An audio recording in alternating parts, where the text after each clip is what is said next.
What's going on, guys? I hope everyone's having a great day. I wanted to come back swinging with my return to YouTube after the 3 month hiatus with a ranking as it stands now of the Monsterverse, considering that we have Godzilla X Kong coming out in, think it comes out next week. Is it like, what, the 22nd?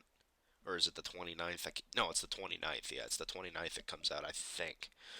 Um, yeah, and honestly, I've seen all the trailers and I don't really know how to feel about it. But I wanted to go ahead and do two rankings of the MonsterVerse. One is going to be before Godzilla X Kong, and the one is going to be after. And I kind of want, like I said, I just wanted to do a ranking as it stands right now before Godzilla X Kong, and then we'll see where Godzilla X Kong fits in after I watch it. And I think me and Cody from Cody Show, bass player from Exaltified, one of my bands, I think we're going to go and see it. So I want to go ahead and say I don't think there's a great movie in this series, especially with the Godzilla focused movies. I definitely think the Japanese ones are better. But yeah, like I said, I don't really particularly think that there's a great movie in this franchise, but let's go ahead and get into it. Alright, so inevitably we have Godzilla King of the Monsters in dead last place. This movie's in the dirt. I don't like this movie at all. I think this is a terrible Godzilla movie. I think this is a terrible monster movie. I think this is a terrible movie altogether. It's just, I don't like this movie. I watched it for the first time since theaters. I remember when I saw it in theaters, and I was very underwhelmed with it. And I was even more underwhelmed when I watched it again for the first time since theaters the other night. Don't like this movie at all. It has a really stupid plot. It's about Vera Farmiga's character. Oh, bear in mind, all the human characters in this movie suck, and it's a waste of time to even try to flesh them out. They're just not interesting. I don't know what it is with Americans. They can't get human characters in Godzilla movies right. The Japanese can do it without a problem, but the Americans can't for whatever reason. But sorry, I got a dry cough that's sneaking up on me. But Vera Farmiga, her and this leader of this British Army Special Operations Division have they kind of collaborate on like this almost like this terroristic plan to wake up King Ghidorah and all of the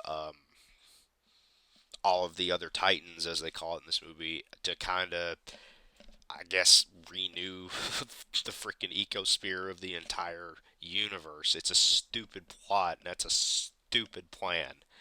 They quickly realized that was a that was a big mistake. Her and this guy who's the leader of this British the British Army Special Operations frickin' division. I don't know. I don't even remember what they were called, but her and this guy, they collaborate on this borderline terroristic plan to wake up King Ghidorah and Mothra and Godzilla. They have this really stupid plan to wake them up, and I had something to do with stuff going on in other countries, and I guess they kind of felt like they needed to wake them up and kind of disassemble and rebuild the world's ecosphere with these monsters, and that's a stupid plan. That's a stupid idea. It's a stupid plot. Everything about that is stupid. A lot of people a lot of people praise the fights in this movie. The fights aren't really all that good. I didn't find them to be all that good. I kind of felt like the cinematography, it was shot in a way that was dark and you couldn't make out anything that was happening, especially one of the fights between Godzilla versus King Ghidorah. You know, I don't feel like this is a very well made movie. I know Millie Bobby Brown's in it, and Kyle Chandler. I like Kyle Chandler a lot. I think he's a great actor. Vera Farmiga is a great actor, but these human characters are just Bradley Whitford's. Oh yeah, every time something serious happens, Bradley Whitford is there to crack a joke, and the jokes are not funny. I didn't laugh one time at any of the jokes in this fucking movie. I don't like Godzilla King of the Monsters. I think this is a boring slog fest of a movie to get through. It was a snooze fest, guys. I don't like this movie. I don't think I'll ever watch it again. All right, so next we have Kong Skull Island, which truthfully I like this movie. It's not special, it's not great, but I like it. It's a fun kill of an hour and 45 minutes. It's a little bit different of a take on Kong. We had the 30s film, and then we had King Kong Lives, and then we had, what was it, King Kong Returns, and then we had, yeah, I know we had the remake with frickin' Jeff Bridges in it. And then we had the other remake that had Jack Black and Adrian Brody, which that's a good movie, mind you. It's a little long, but I like this movie. Not, I don't want to say I like it better than the 2005 one, but I like it probably about the same. I don't think it comes close to the remake with Jeff Bridges, and I don't think it comes close to King Kong Lives either. But and I love the original from the 1930s. I love that movie. I think it's phenomenal. Um, and I really like King Kong versus Godzilla from the 60s. I thought that was a great movie too. But Kong Skull Island is it's a different take. We got a little bit different of a Kong here. This Kong's got to be like 400 feet tall. He's huge. He is massive compared to the King Kong from the 2005 reboot, which I think he was like 30 feet tall. But this movie kind of suffers from the same problems as all the Monsterverse movies. The human characters are just, in this case, they're kind of just, they serve as a body count for the skull crawlers, which the skull crawlers are my favorite part of Kong Skull Island. I saw this movie twice in theaters. I had to see it twice because the first time I tried to see it, two high school kids, I guess, had some beef over something at school, and they decided to meet up on a Friday night at the 6 o'clock showing of Kong Skull Island, and they decided to, yeah, hash out their shit right there in the movie theater. And the spotlight got taken off of Kong, and well, the spotlight got put on the theater room brawl there, and they had to stop the movie, and we all got refunded and got a free movie ticket. So I went back on that Sunday, the Sunday, because I think I had plans that Saturday. I went back the Sunday and watched it, and I enjoyed it. I don't understand why the kids thought that a good place to meet up and fight over something stupid that happened at school would have been the 6 o'clock showing of Kong Skull Island, because that means you had to have paid to get into the movie, and you guys paid, what was it, 15 some odd bucks to get into the theater just to have a fight and get thrown out of there. Like, that's kind of stupid. If you needed to settle it that bad, you would have told them, hey, meet me in the bathroom after school, and we'll hash it out there. The 6 o'clock showing of Kong Skull Island, and why did it have to be this movie in particular that I was at? That's my luck. But luckily, I got to go see it again for free because of the inconvenience, and I enjoyed it. Like I said, it's a good movie, a good 7 out of 10, good kill of an hour and 45 minutes. Um, Nothing special. I'd recommend it to those that like the monster movies and shit, but you're not going to get anything deep or profound like you would out of the 1930s or the remake with Jeff Bridges or even the one with Jack Black and Naomi Watts. You're just not going to get that with this movie, but you get a lot of action and a lot of monster violence and shit, and it's fun for that. So yeah, I like Kong Skull Island. All right, so we got Godzilla versus Kong. I'll be honest with you, I enjoyed Godzilla versus Kong. I saw it in theaters. I enjoyed it. The human characters, while they're not anything special, they're a little bit better in this movie than they were in Godzilla King of the Monsters, and this movie kind of fixes everything I didn't like about King of the Monsters. I wouldn't say, like I said, I wouldn't say the human characters are anything to write home about because they're kind of just more of the same, but they're a little bit better than they were in Godzilla King of the Monsters. Uh, this movie right here gives you exactly what it advertises. You want to see Godzilla and King Kong fight? Well, if you're not a fan of the 1960, I want to say the 1960, I don't remember what year it was, 1960 something movie. If you weren't a fan of that movie, but you want to see Godzilla and Kong fight with better production value and better CGI, even though that 60s movie wasn't CGI, those were guys in costumes. But yeah, I'd say this is your movie. I mean, it literally gives you what it advertises. That's really all I went to this movie for. I didn't expect a deep storyline. I didn't expect Schindler's List. I just wanted to see Godzilla and King Kong fight, and I got that. It was awesome. Legendary Godzilla versus Kong. It was great. Just like when I went and saw Godzilla -1, I wanted to see Godzilla in a more villainous form than say Legendary Godzilla, and I got that. And I got a really good story with Godzilla minus one too, with the humans. But this one, the humans are just kind of there. They're not great, but the movie gives you what it asked, or what you asked for. It's not really heavy on story. It's not really heavy on characters. It's a very plot-driven film, and that doesn't mean it has a deep plot.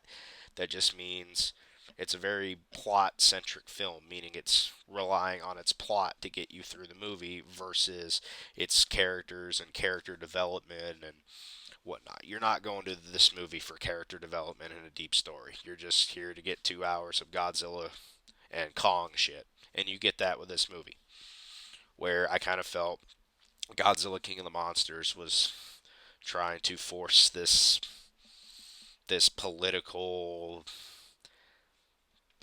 this it had a very politically charged story, and I didn't like it. I don't feel like it was, not that politics don't work in Godzilla movies, but the way they were doing it in that movie didn't fit. This fixes everything I hated about King of the Monsters. So yeah, I liked Godzilla versus Kong. I actually enjoyed it quite a bit. Alright, now for my favorite film in the Monsterverse, it would be Godzilla 2014. I remember when the teaser for this movie dropped, it was freaking phenomenal, the teaser was, and I was pumped. And I saw the trailer and I was more pumped. I went and saw the movie. I saw it twice. I saw it with my dad and my younger brother the first time, and then I saw it with my best friend at the time. And I remember the two times I saw it, I liked this movie. I did. I liked it quite a bit. Um, it wasn't perfect. I like that this movie focused on the human characters, and this movie spent time focusing on a father and son trying to make amends for something that happened in the past, and we're bonding. It was a father son bonding movie, and I think that that's perfect for a Godzilla movie.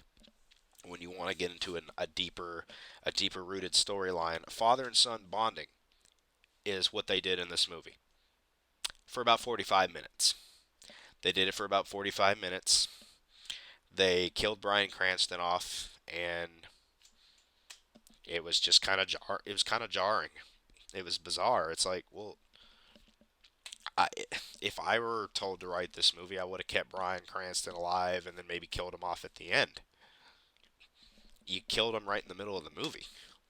So now that human that I could see where it started to cause viewers to disconnect from the movie. So the movie, like I said, causes this disconnect by killing off Bryan Cranston, who was the best character in the movie and gave all the exposition as to what we were dealing with. Like he was there to give you the information that you needed to understand what it was that we were dealing with in this movie. And to just kill him 45 minutes into the movie didn't really make a whole lot of sense. Like I said, it caused viewers to disconnect from the film. That connection that you were that attachment that you were developing for Bryan Cranston, his character, it just ended so bizarre. And then for the rest of the movie, you're stuck with Aaron Taylor Johnson, which I think that he's the guy that played Kick-Ass in the Kick-Ass movies. I thought he did a better job than people give him credit for. I mean, the rest of the movie is good. Don't get me wrong. It feels like a Godzilla movie. It felt more like a Godzilla movie than the 1998 Matthew Broderick movie. I hate that movie. That movie's horrible. It's not Godzilla. It's a decent monster flick, but it's not a Godzilla movie. This feels like a Godzilla movie. Legendary Godzilla feels like Godzilla. This is about as close to the Japanese films that the American films will ever get, because I feel like they've lost any sense of I guess they're just off doing their own thing while the Japanese are doing their own thing with Godzilla, and the Japanese, what they're doing will always be superior. But I still hope for a good Godzilla movie from Monsterverse, or a good Godzilla with Kong movie, and I mean, we've got a couple decent ones, and this is a good movie. I would give it an 8 out of 10.